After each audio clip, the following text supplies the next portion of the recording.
Airline pilots calling upon members of Congress this morning to address our nation's air traffic controller shortage that led to significant disruptions over the Thanksgiving weekend. And it comes as the number of air traffic personnel has steadily decreased since 2012, hitting an all-time low during the pandemic. The profession only now starting to see some bounce back, but with several instances of some very close calls.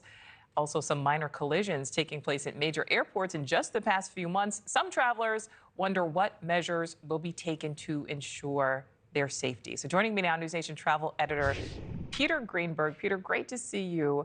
First of all, we heard a little bit of sound coming out of that hearing. How important is this type of hearing?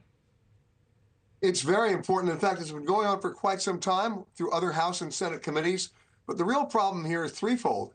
The FAA has a staffing issue. You have 3 air traffic control centers right now that are below the 85% staffing threshold, which means that they're requiring their controllers to work mandatory overtime in a job that no one should be forced to work overtime in. That's number one. They never properly planned for attrition and retirement. And remember, if you're going to become an air traffic controller, it's not learn while you earn. There's a 2-year to 3-year steep learning curve before they'll ever let you sit at a console. So we got some major fixes that happen there. But that's just getting started when it comes to the FAA. It's their inspection program on maintenance and manufacturing. That's what came to bear on the Boeing 737 MAX door that blew out in January, and also the 737 MAX crashes in Ethiopia and Indonesia. You cannot allow employees of the manufacturer to do the inspections of the planes. So the FAA was able to basically get called out on that, which is a good thing. Boeing is no longer allowed to inspect their own airplanes. It's a great thing. But now who's going to do the inspection? The FAA is understaffed there as well, and they're under budgeted there as well. So we have lots of work to do in the coming year. Lots of work to do. I wanted to rewind to something you said there at the start of your answer. Talk about with air traffic controllers. Why is that a job that no one should be doing mandatory overtime?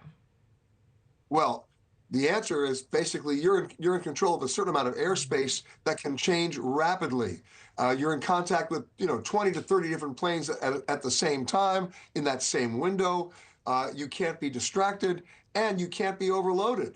The problem is if you're asking these air traffic controllers to work overtime, you know what? You ask training surgeon to work overtime? I don't think so. And that's what we're talking about here. It's not just the air traffic controllers, it's also the ground controllers.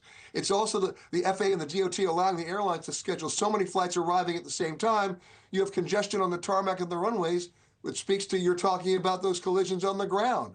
So it's one big system problem here that has to be addressed. And it can't just be addressed by legislation. It has to be addressed by money. They've got to change the budgeting of the FAA and get them the tools they need. Yeah, they really need that money.